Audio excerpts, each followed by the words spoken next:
Okay, so this is Math313, Lecture 12. This is going to finish off our unit on photography.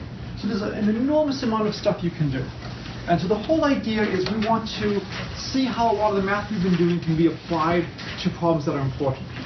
And we need to be able to do things quickly. So one of the things I had here is a pen from the No Such Agency, where you can write in white, and it comes out. If you write in purple over it, you can actually see the message. So this was a message from my dad, from my daughter, asking how I'm doing today, and she's actually said she's feeling okay for once. So there was a message written here, and hopefully no one is able to quickly look at this and see what it says. And I'll just hold it up here. So the question is, if you don't have the way to decode it, is there another way to decode it? So one of the questions my daughter and I were talking about this morning is, what if we shine a really, really bright light at it? And so you're looking at this light. Do you have the word message in your message? Yes. Okay. And is there an E in the second word? Or the second line? Well, the second word... There's an M-E at it? So message me, maybe? Actually, well, the second line is actually message. Oh, wait, now I see more letters. Message to me. Well, there's a first line that you... Oh, okay. Yeah. Okay. So there's something, it almost like maybe like an R and an I. You told me to write a secret message to Oh, you. secret, okay, so it says secret, okay, there you go. All right, so I was able to decrypt this without using the approved decryption scheme. Knowing that there's a message there is often enough. You're holding it up to bright light and looking at it. In fact, even regular light almost seems to be enough. If I hold it at the right angle, I can now see it says secret message to me. I really hope the NSA is using better stuff than this for things that really matter, and that this is just a cheap toy for kids. But when you're designing an encryption scheme, one of the most important things is to make sure that only the intended people can decrypt your message. So here, you're only supposed to be able to decrypt this if you have the special pen. I was able to decrypt it with a flashlight without too much trouble, with regular room lighting without that much trouble either. So this is not a good encryption scheme. I actually like the pen, so I won't throw it away. So we want to talk about better schemes. So the gold standard, which we're going to lead up to today, is RSA. So RSA involves a lot of the stuff we've been doing. So we proved Fermat's little theorem. And in some sense, this is a small version of something you would see in abstract algebra. And we proved Euler's theorem. And so Euler showed that if A and N are relatively prime, then A to the phi of n equals 1 mod n. And we proved this by a very similar method to the first proof we gave of Fermat's little theorem. We looked at all the numbers that were relatively prime to n, and we multiplied each one of them by a, and then we took that whole product. And we said that they all hit the same congruence, the same residue classes as ones without the a's, just in a different order. So these products must be the same, and then we could cancel the product of all the things that weren't a's, and we got this relation a to the phi of n. I want to show you another proof of this using a very special case. A special case is n equals pq two distinct primes. I don't need to prove this. We already have the result, but it shows another way of looking at these problems. It's a different perspective than you've seen. It could be useful for some other things. So I think it's worth spending some time. Now we know what is phi of PQ. So what will phi of PQ equal? P minus 1, P minus 1. P minus 1. I'm going to just write it a little bit slowly. Phi of P, phi of Q, which is P minus 1, Q minus 1. What I'm going to do is I'm going to calculate a to the phi of n two different ways. A to the phi of n is a to the p minus 1 times q minus 1. Can anybody think of a good way to rewrite this? It's got to be the same thing, but to regroup the operations.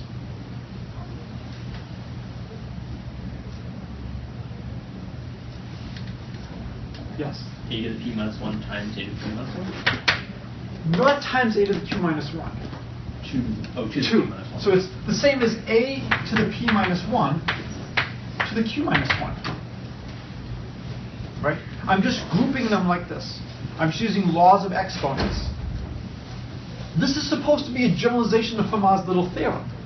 This is allowing me to apply Fermat's little theorem immediately. What is a to the p minus 1 by Fermat's little theorem? You have to be more specific. It's not just 1. It's 1 mod p. It's 1 mod p. So if I take something that's 1 mod p and I raise it to the q minus 1 power, what is it mod p? It's still 1 mod p. So this equals 1 mod p, and this is by Fermat's little theorem. Well, I said I wanted to do things two different ways. The first way was doing it to the p minus 1. The second way is to do it to the q minus 1. What will this equal? 1 mod q. And if I take something that's 1 mod q and I raise it to a power, it's still 1 mod q. So this will also be 1 mod q. So I have a number, it's 1 mod p, and it's 1 mod q. And I'm trying to figure out what does it equal mod pq. What's the only possibility? It's got to be 1 mod pq. So thus it equals 1 mod pq. There are several ways to see this. You could do the Chinese remainder theorem, which we saw before, and this at least gives you an example of why you might care about this. The other thing is when you look at the congruence classes mod pq, which are the ones that are multiples, which are the ones that are 1 mod p? There'll be 1 plus p, 1 plus 2p, 1 plus 3p, but it's also got to be 1 mod q. So you've got 1 plus q, 1 plus 2q. The only place that they both intersect is 1. So it's got to be 1 mod pq. So this is a special proof of the result we need for RSA without going through the whole theory of the Euler Totient function. We just need to know two distinct primes. And I always like to know what is the minimal amount I need to prove a theorem. How deep is it? Okay, so now we have this result. So the first thing is the Diffie-Hellman key exchange. This is an absolutely remarkable story. For years, it was thought that this could not be done. Uh-oh, this is not recording. Crap. Well, maybe it's not swiveling. Oh, my button's not on. Crap. All right, so it recorded the text but without the sound. So let me just quickly then review this, the text very, very fast. So we're doing RSA. The big thing we needed was if we take some number n, a to the phi of n is 1 mod n if a is relatively prime to n. So the special case is if n is a product of two primes, we can prove this directly. We'll take two distinct primes so we can use our result. We know phi of pq is phi of p, phi of q is p minus 1, q minus 1. So a to the phi of n is a p minus 1, q minus 1. And we can look at this two different ways. It's a to the p minus 1 to the q minus 1. It's a to the q minus 1 to the p minus 1. By Fermat's little theorem, this is going to be 1 mod p. And if we raise something that's 1 mod p to the q minus 1, we get 1 mod p. This is 1 mod q. If we raise it to the p minus 1, we get something that's still 1 mod q. So we need a number that's 1 mod p and 1 mod q, and we want to look at that number mod pq. The only thing that works is 1 mod pq. You could use the Chinese remainder theorem, and this is now a good reason why we care about something like that. Or you could just look at 1 plus p, 1 plus 2p, 1 plus 3p, 1 plus q, 1 plus 2q, 1 plus 3q, and see where do they intersect. And the only intersection is at 1. Okay. So now, so we missed all the stuff in the beginning about encryption. Oh well. All right. So now what we want to do is we want to go to the Diffie-Hellman key exchange.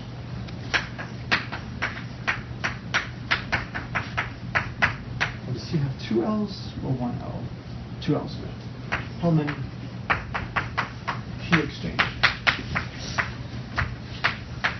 The whole idea of cryptography is you want a method that you and your collaborators know, but the other side does not. Frequently, this comes down to a secret key. The most secure way to communicate with someone is you agree upon an incredibly long string, and you will only use it once. And then you use that to shift your letters. It is completely uncrackable. There's no way you can crack it. Because you can take any message you want, and shift it to that by choosing the appropriate random string. So the one-time pad is 100% secure. It's also practically useless unless you can agree ahead of time on secrets. So what we often do is we often first agree upon a secret, and then we use that secret to generate encryption. So the question is, how can two people who have never met agree on a secret? Or another way of looking at it is, maybe they can communicate with each other. But if they're communicating with each other, what might they be afraid of? Somebody cracked the code. Somebody Cracking the code. cracking the code, somebody listening in on them. So if I'm trying to communicate with somebody, if somebody's tapping my communication, hey, let's use the following 1701 as our secret number. Great idea. If someone has listened in on our code, on a conversation, they now know that. So the idea is, how can two people agree upon a secret? And the way they often like to do this is they say, let's do this in a crowded room. So you imagine you have two people yelling back and forth, so everything they say can be heard by other people. Okay. Does the book go through the color picture? I don't think so.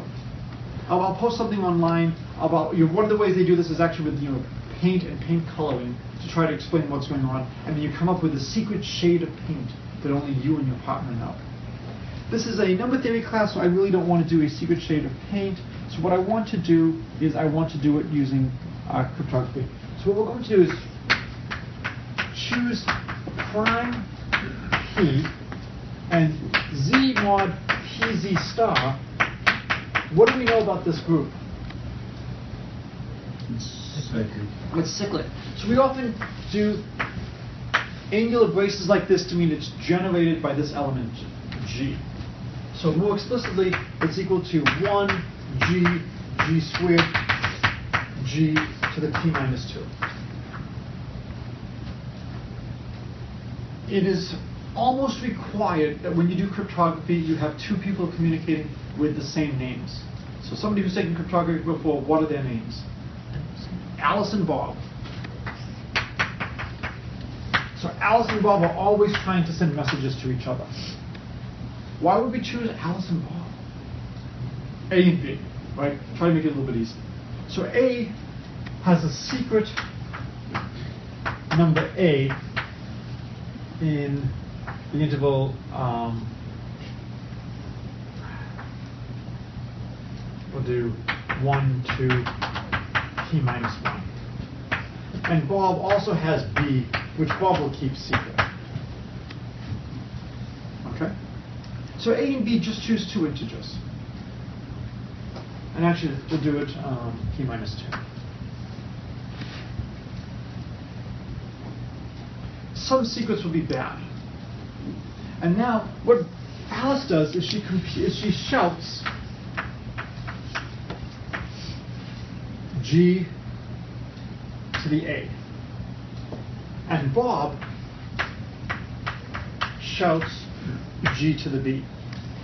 So everybody in the world now knows G to the A. Everybody in the world now knows G to the B. Alice now computes G to the B to the A. Well, she knows what her A is. Bob just shouted out G to the B, blabbermouth, so she can compute G to the B to the A. What can Bob compute?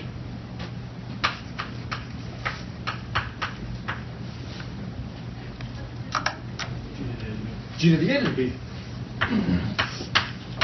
And this is our secret. So the secret is this G to the A to the B. This is not necessarily the best secret to come up with, but it's a way for them to come up with a secret. Now, we should probably see, is this secure? So it's just a really bad tech day. I just have a question. Yes. But if somebody in the room, right? Yep. And they hit the two shouts. Yes. They can compute whatever. Well, so that's what we're going to analyze right now. Just because Alice and Bob have a secret doesn't mean other people don't have that secret too. Right? So there's a third person. Anybody know the name of the third person? No, it's not Charlie. Is it Chuck? Nope, not Chuck. Nope, the name begins with an E. Anybody know? Eli. Nope. Eve. Eve. For eavesdropper. Okay? Oh, right. Okay. What's nice is that, my lecture's almost forced upon me in terms of what I have to do. So Eve hears G of A, G of B, G of AB. Anything else that Eve hears?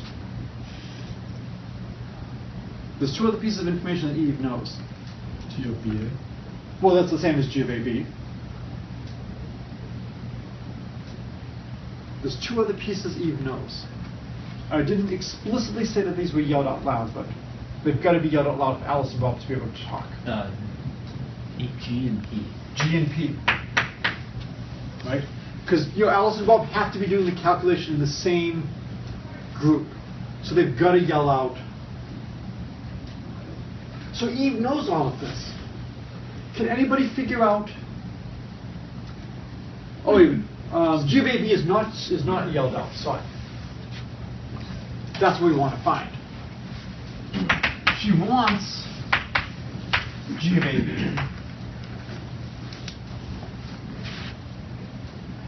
What could Eve do? How could Eve find G of AB? Yes.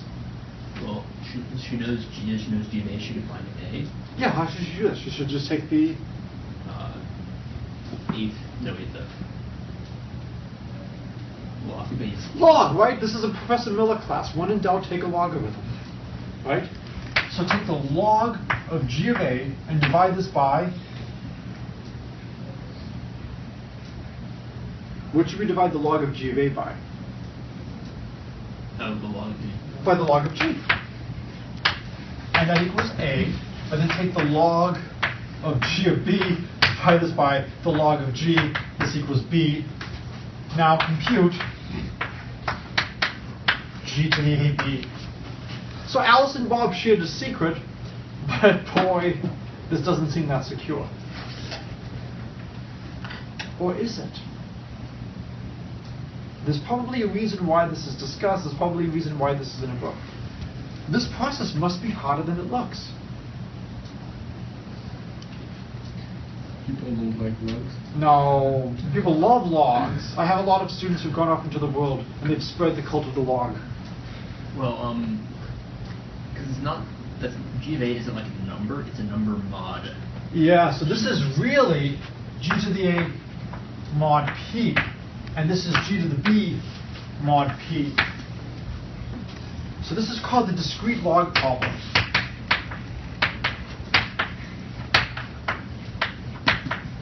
If it was the regular log, it would be trivial.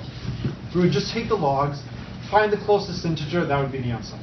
But because we have this mod P, it's not easy to sniff out what A and B are. Or at least I should be careful. The public does not know an easy way to sniff out what A and B are. There may be other organizations that know an easy way to find A and B, and if so, they're not being forthcoming, nor should they. But to date, it is not publicly known an easy way to find A and B from this information. That doesn't mean it can't be done. For many years, there was no known way to efficiently, in polynomial time, tell if a number is prime. Around 2002, an Indian computer scientist and his two undergraduates came up with a deterministic polynomial algorithm to tell if a number is prime. It was amazing, Within a day or two, talks about this algorithm are being given around the world. Top mathematicians are coming in and making it even more efficient. But, for centuries, no one had found this. And the paper, if you've taken abstract algebra, you can understand the paper. You've got enough. If you don't know abstract algebra, there's not that much you need to know to understand it, and you can almost do it right now. Just because it hasn't been done does not mean it can't be done. And you need to be aware of this lesson in cryptography. It is very easy to think you are secure, but there could be a gap. I know some people who thought they had a secure way, and it turns out that there was a hole in their approach. It was very easy to fix, but once it is known that your method had a mistake, you've lost a lot of credibility. And their company took a big hit. So we don't know an easy way to take these logarithms because of this mod p. This mod p mixes things up.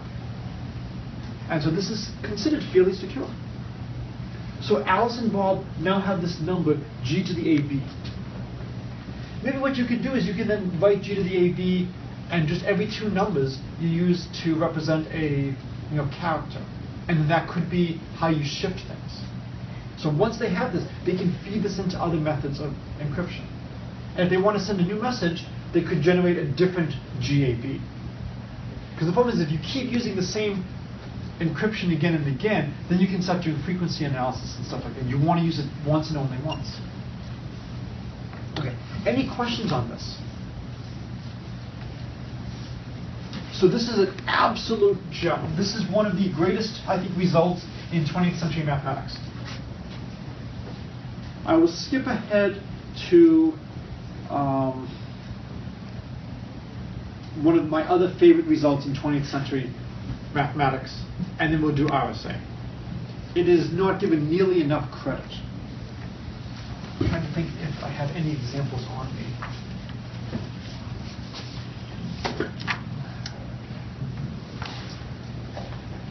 Yes, I do. Excellent. There's a reason I brought this today. Barcodes. Barcodes are absolutely wonderful. Why are barcodes so great?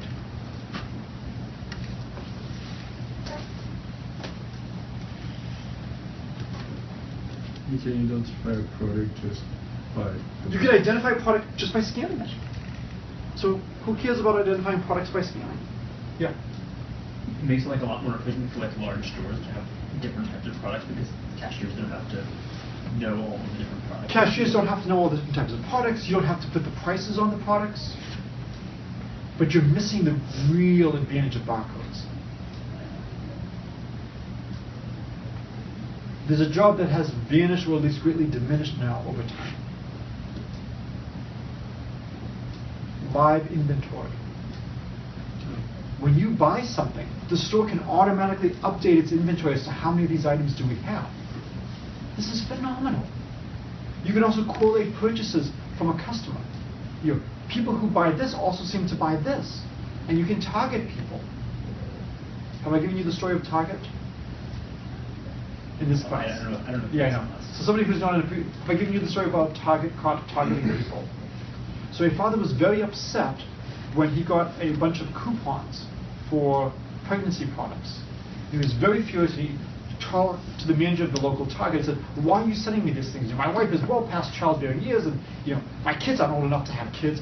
We're very, very sorry, sir." So a few days later, the manager of Target calls up the gentleman to make sure everything is okay. And the man is a little bit sheepish. It turns out one of his kids was involved in some extracurricular activities that he was not aware of, and those pregnancy products will actually be very useful after all in a couple of months. And so Target knew that he was going to become a grandfather before he did. And what this was because they were doing data mining, and they were looking at purchases with the Target card, and they found people who tend to buy this stuff tend to be expecting a child. And the reason Target wants to do this is if you have a child, and if you want to understand what that's like, you're welcome to borrow Cam and Caleb for a weekend. They'll eventually be healthy. It's not fun taking them to stores. One-stop shopping is very appealing. And so if you can get people to come to Target and buy their food, their groceries, electronics and other things, you can make a lot of money. And so Target still wants to target people, but they don't want people to know they're being targeted. So what they do now is they want you to get those pregnancy coupons if you're pregnant because they want you to come, but they also throw in coupons that are anti-correlated with pregnancy. So it looks like it's a generic set of coupons. So that you think, okay, it's just, because if you have all pregnancy products or something like that, it looks a little suspicious. Absolutely brilliant. So barcodes are phenomenal. They allow you to do live inventory. They allow you to correlate purchases and do data mining. But what happens if you're at a supermarket and you try to buy something and you scan it and it doesn't work? What do you do? Yes, you scan it again. It's not that big of a deal to scan it again, right? So if it's really easy to do it again, you don't need to be that accurate. So when I'm having the scanner go, if the rate is 95%, it's not a big deal for me to rescan it. If you're downloading a legal file that's say 4 gigabytes, and you download it and a few of the bits are wrong and it doesn't compile, it doesn't play, whatever, and you have to download it all again, that's painful. And so there you would actually want to be doing some checking as you go along to make sure you're getting all the bits correctly. You don't want to wait till the whole thing is done. Whereas for something like this, it's so easy to scan it again. If it doesn't work, not a big deal. Now, if they scan the vitamin water bottle, and it comes out that I bought a new patio furniture set, I will be a little bit upset because the price is a bit different. So you want to make sure that when you scan it correctly. As well, I'll just very briefly say is just the idea of check digits, and we'll go back to RSA.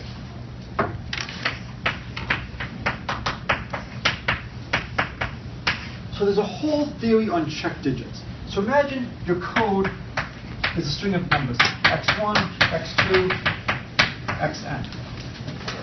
And then you often put one extra digit at the end, called the check digit.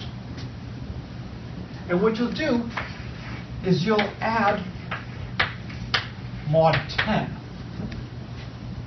And then that value will be your check digit.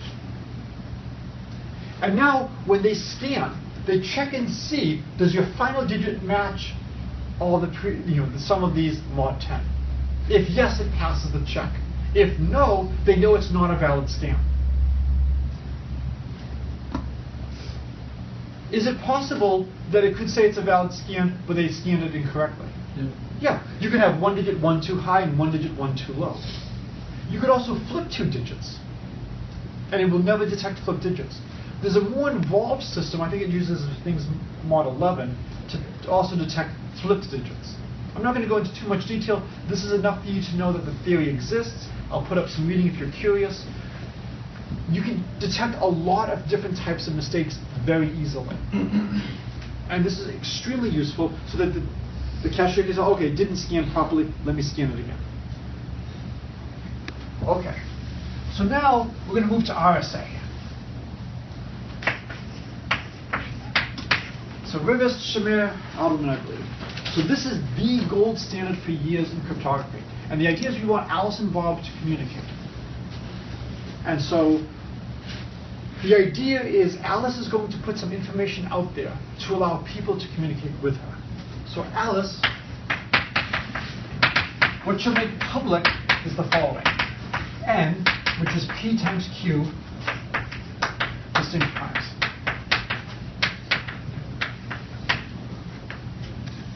Okay? Then she chooses an E such that E and phi of n are relatively prime. And she makes E public. She keeps secret the following. P, Q, phi of n, and a number D where ED equals 1 mod phi of n. Why does such a D exist?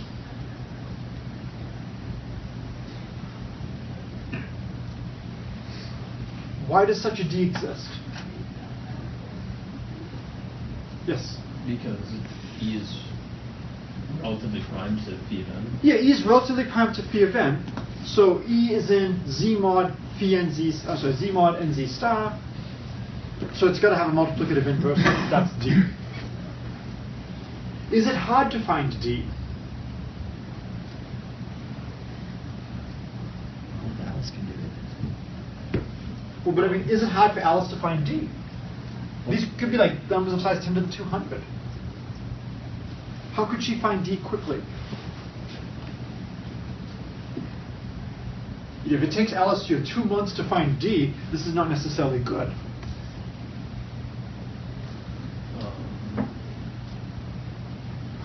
What did we do that allowed us to very quickly solve this? If you want, I can write it as ED minus some multiple of phi of n or plus the multiple phi of n, equals the GCD, which is 1. What was this? What allowed us to do this? Euclidean algorithm. So because of the Euclidean algorithm, she can actually find D very, very quickly. I didn't mention it when we were doing G to the A, G to the B, G to the AB. We can do this with fast multiplication. These are all easy things to do efficiently. That means there's a chance that this is practical. So she can find all of this stuff. Okay? So this is what she makes public. Now what happens is Bob, he chooses a message M mod n. Okay? He chooses some message. And he sends M to the E mod n. What do you think the letter E stands for in this problem?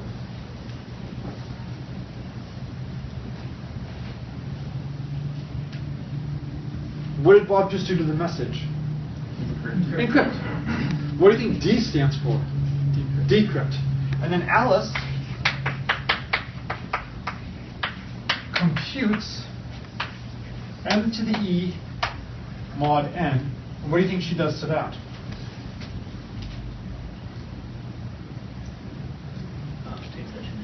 Takes that to the Dth power mod n. And it turns out that this will equal the message M. This is RSA. It is wonderful to be able to state something that's this important, in one blackboard. Now notice, this was a themed homework week where we were looking at the structure of Z mod PZ star and proving that it was cyclic. We are really milking this for all it's worth. When we were doing Diffie-Hellman, we were using that a lot.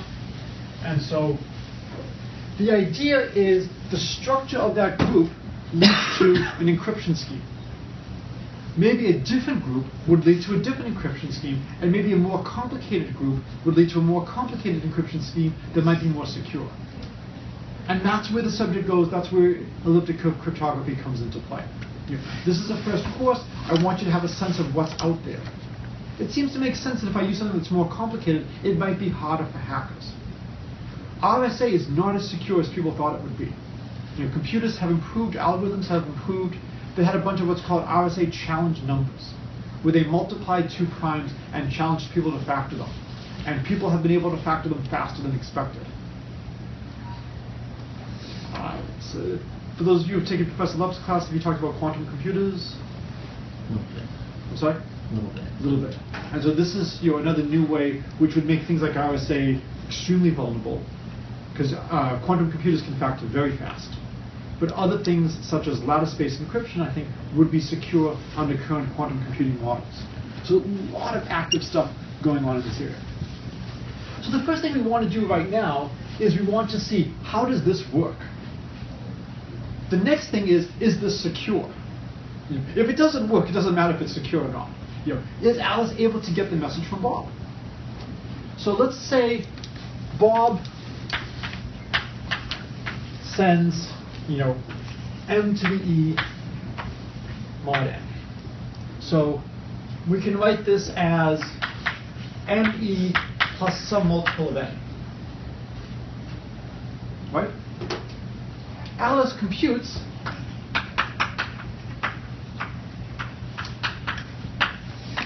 ME plus MN to the Dth power mod n. When I look at this to the Dth power, I expand this using the binomial theorem.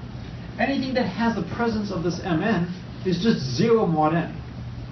So when I expand this, this is just going to be M to the E to the D mod n.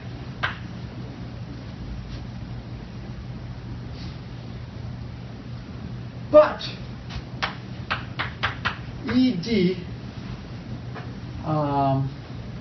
equals 1 mod phi of n. So maybe ED equals L phi of n plus 1. Right? That's what it means to equal 1 mod phi of n. So then this message is the same as m to the L phi of n plus 1 mod n, which is m to the phi of n to the Lth power times m mod n. But what does this equal? That equals 1. And we don't need the full force of Euler's theorem. We just need it for the special case when n is a product of 2 primes. This equals 1. This is 1 mod n. So this whole thing is just our original message m, because we chose our message m to be less than n. There is a potential small issue here. There could be a small mistake in what we've done. It's really subtle. And I have deliberately done this. Or if not, I'm pretending I've deliberately done this, and you can decide what you think. To highlight how easy it is to think you have something secure. But it's not. If you check my notes for the day, you won't see the statement. Where's the mistake?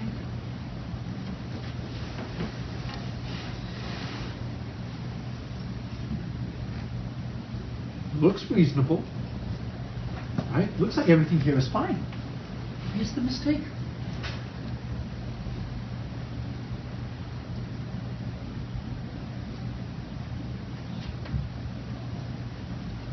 This is the definition of modular congruences, right? We all agree no mistake here. I can write it out like this, and I'm just raising it to the d power. I'm told that's what Alice does, not a mistake. This is the binomial theorem. D is an integer, so D is going to be at least 1. So when I expand this out, the mn's don't matter. We've chosen D so that this is true. Because E is relatively prime to phi of n, this is possible, right? So I can write it as L phi of n plus 1. I now substitute, and m to a sum of powers is the product of m to the powers. And I can use laws of exponents. And why does this equal 1? Because if that equals 1, we're done, right? This is the only possibility left, yes? If m is not relatively prime to n? What if m shares a factor with n? If m shares a factor with n, this is wrong. What would it mean for m to share a factor with n? Yes? Either m is p, m is q, m is 1, or m is n. Right. So we will assume that Bob is not going to send the message 1, because if you raise that to a power, you still get 1. We will assume Bob is not going to send the message n, because that's just the message 0. So what this means is m is a multiple of p or q. So let's think about what's going on. Bob and Alice are friends, but Bob is not going to be the most kind person in the world.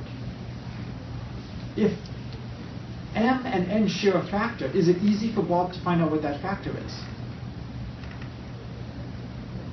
How could Bob find the common factor between m and n? So with The Euclidean algorithm. When in doubt, Euclidean algorithm. Nothing against the Trefoil knot or whatever Professor Adams was defending, but I think you cannot defend that as being better than the Euclidean algorithm. It's incredible what the Euclidean algorithm gives us. Bob can apply the Euclidean algorithm to find the GCD of m and n. And Bob's going to get either p or q. And once Bob knows, let's say Bob knows p. N was publicly given, right? So now that Bob knows n and Bob knows p, what else can Bob get? q. Bob can get q. Can Bob get phi of n? Yes. Yes. Bob knows e. Can Bob get d? Yes. Bob can now read all secure messages to Alice. This seems a little bit dangerous, right? Now, fortunately, the probability that m has a common factor of either p or q with n is so vanishingly small, we don't have to worry about it. But it is a possibility that Bob could now read all of Alice's messages. So the idea is this is supposed to be a secure way to communicate. that it's not supposed to be easy for somebody to figure out P and Q just from knowing N and E. Okay. So now Bob can send Alice a secure message. And Bob can say, Alice, I'm in a real jam. I need you to wire $5,000 to this account quickly. Thank you so much. Hugs and kisses, Bob. What do you do if you're Alice? And you may assume that you like Bob, love Bob, whatever. What do you do when you get this message from Bob?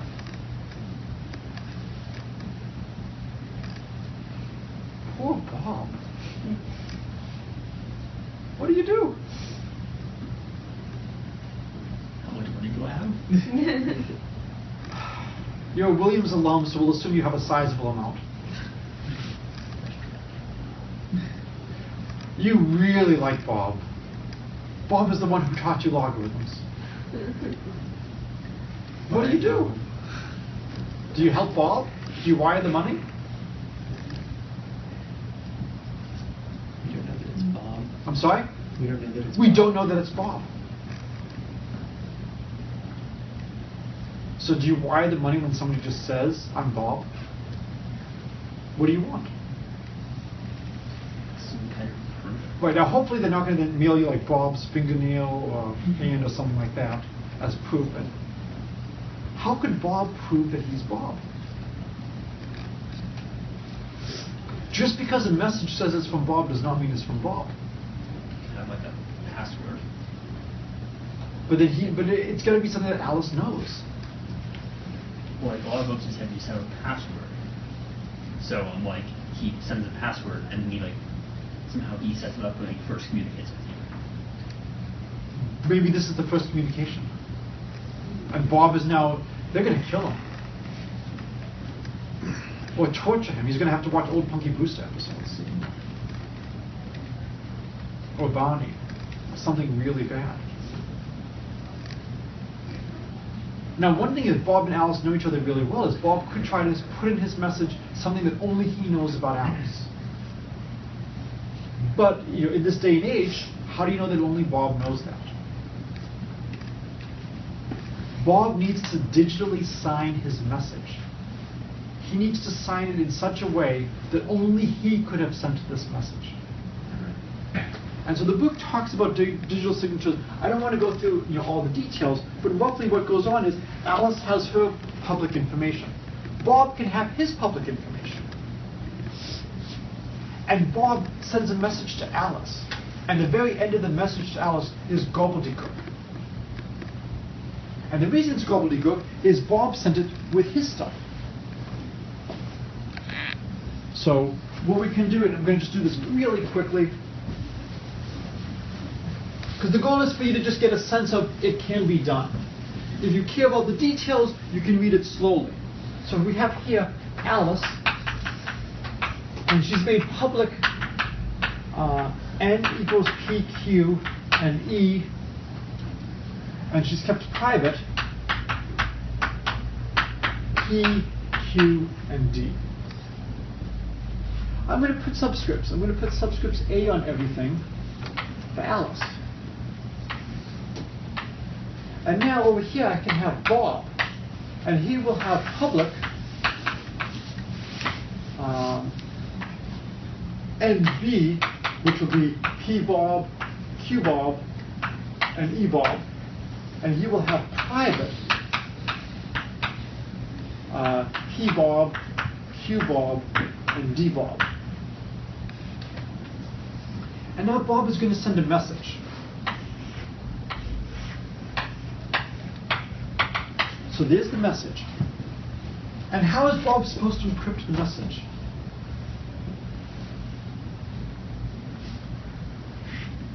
How does Bob encrypt the message? What does he do? Yes. He raises the message to the E power. He raises to the E Alice power, which she's made public. What Bob does at the end is he puts in a small message over here, which is his signature. Bob's signature. And he encrypts this. How does he encrypt this? With his own decryption. With his own decryption. So, encrypts with, should read this longer, with D Bob. And then he encrypts the whole thing, encrypt with E Alice. So he sends the whole message to Alice. Can Alice decrypt the message? Yeah, Alice applies D Alice to decrypt. And Alice, I'm in a real jam. I need $5,000 really quickly to this bank account or they will kill me. Love, hugs and kisses, Bob. And it's all gobbledygook at the end. So now, how can Alice decrypt this part over here? She can just decrypt it with E sub Bob. Yeah, because what's nice is there's a symmetry going on here. Multiplication is commutative. You know, we did the Rubik's Cube to really highlight what can happen when you have something that's non-commutative. We have a commutative group here. So, could Bob encrypt things with DB and have EB to encrypt? I'm sorry, could Bob encrypt with DB and decrypt with EB? Absolutely. And so now Alice then decrypts with eBob. And now when she does that, then the rest of the message makes sense. And the only way this would make sense is if the message came from Bob. Because nobody else when they raise it. So as long as you know that this is the Bob account, it's got to be from Bob. It can't just be somebody claiming to be Bob. They have to have access to Bob's computer or to Bob's account, something like that. So again, this is not a perfect security, but it's much more confidence. So this is, in some sense, one of the high points of the class. In terms of practical applications, this is modern e-commerce. This is the ability to have people communicate. Question? No. Okay. So the mathematics behind this, we were able to get to this in about, 3 weeks? 4 weeks? Something like that? That's not bad. Imagine what we can do with another semester. So, again, more and more powerful computers can start attacking these problems. What if you choose your primes poorly? Maybe certain types of primes are easier to find than others. And there's a lot of security issues you can have about stuff like this. But the general principle is what you've seen here. This is enough to allow two people who have never met to securely communicate. Okay. Any questions on what we've done? So this is a really good stopping point. This finishes chapter 4, and then we will start with chapter 5 on Wednesday. There is no class on Monday because of the exam. Just a question. Yes. For